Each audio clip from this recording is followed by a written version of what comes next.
back. Been around the world. It's Tuesday, guys.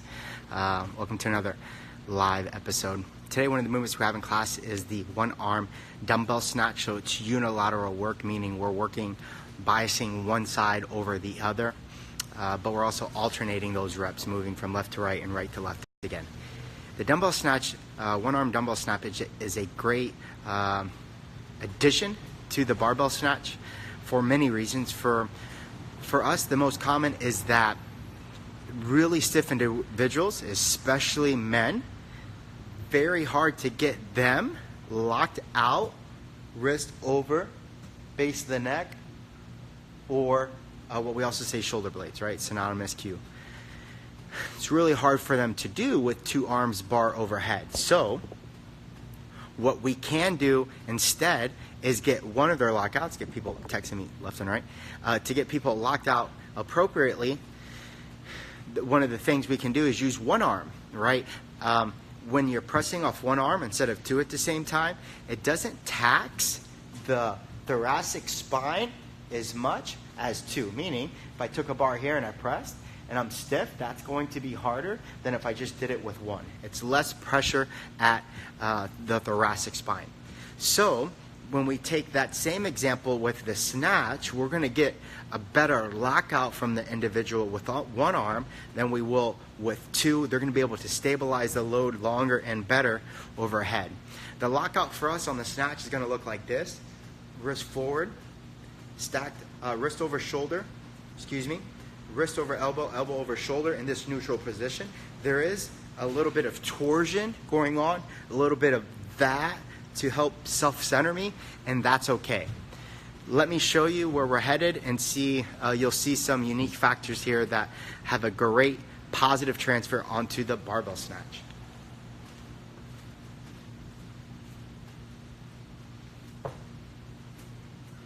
From the front.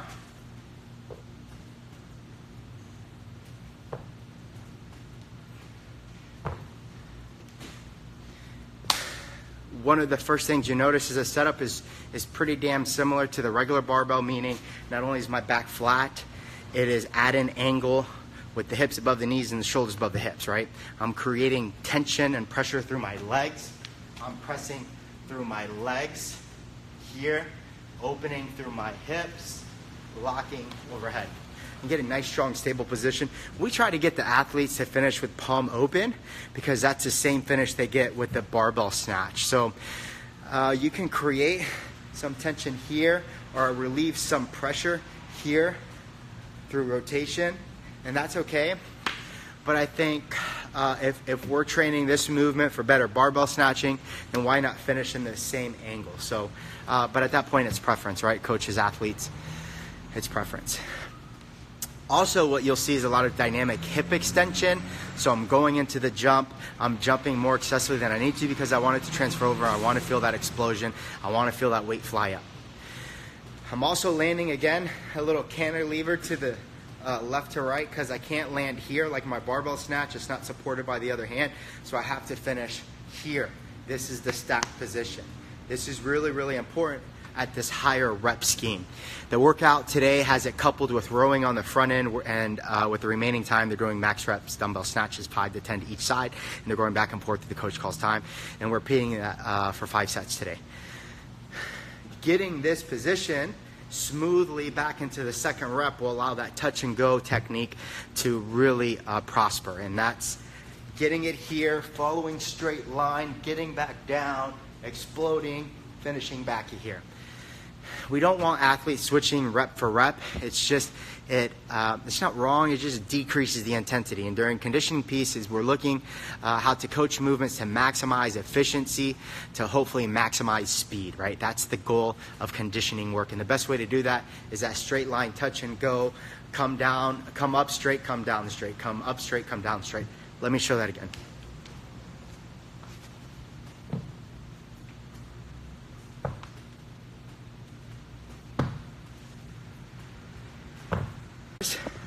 Some common errors that you're going to see. One is athlete excessively rounding their back. Do I think they'll get hurt at these really, really light weights? No, but it doesn't really start. It really starts building some bad habits, and that's If I can get away with some shoddy rounded back technique, they're probably going to try to give that up in other spaces. So one, as a coach, create awareness for making sure they know that it's unacceptable, non-negotiable to round your back at any moment during that lift, no matter, regardless of the weight. Two is they might just not be capable of it. Inflexible, body awareness not there yet. They need more time and training.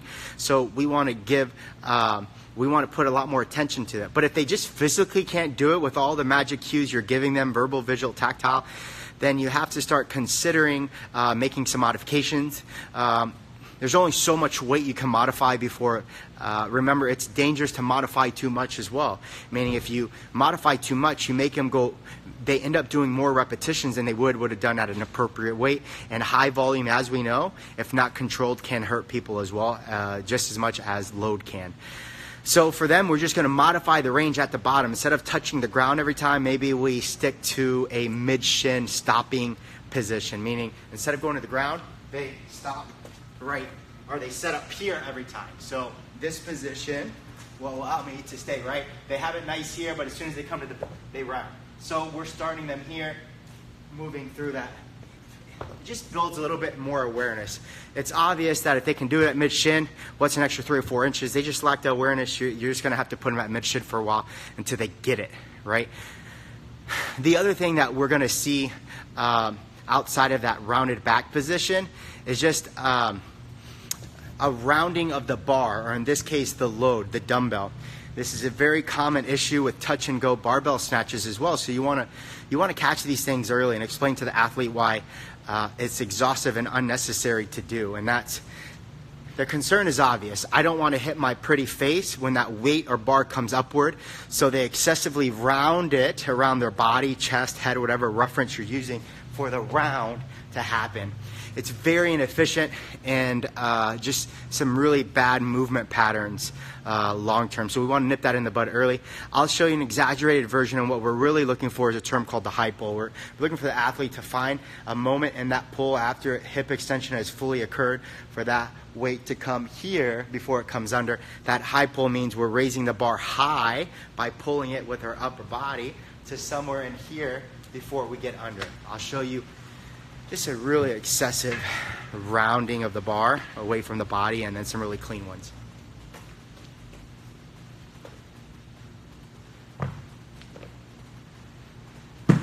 So what's unique with that is that start and finish were great. They started in that strong position on the ground and they finished locked out bicep to ear, but it's that thing in the middle that got really ugly. And unfortunately, sometimes with lightweight, they can get away with being ugly and not causing a problem. It's that we know at 80% of 1 rep maxes on that barbell, that technique will not work. It will not suffice. It will not do the job. So we're getting them to learn those techniques now, even though it's really not quite necessary to jump off the ground with 20 pounds in your hands, to fully come to 100% full extension, to come always and give me a beautiful high pull. But it's what is the long-term goal, right? The macro goal is to get these individuals to do the most difficult thing excellently. And for us, that is the barbell snatch. What I want to see is this high pull. Are they keeping it close to the chest? They don't have to pop them in the chest. They don't have to hit their face. We're not looking for that, but is it as close as they can possibly make it right now?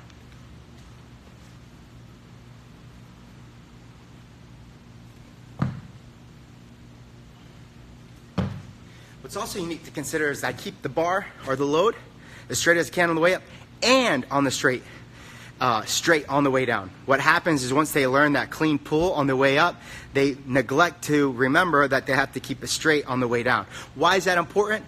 Well, they just won't be able to cycle through that. We call it barbell cycling or weighted cycling, and that's to be able to do this in a moment that allows a cycle rate, you have to keep a streamlined position. And here is straight up and straight down. So once I get it locked out, there is a mini negative that occurs here before I turn elbows up, free fall to keep the bar straight up and down. Now that I say that, you'll notice it, but it's going straight up and as straight down as possible. Is it perfectly straight? No, and I'm not going to argue that it's supposed to be perfectly straight, but the visual of straight line theory will make you move better than if you don't think about that.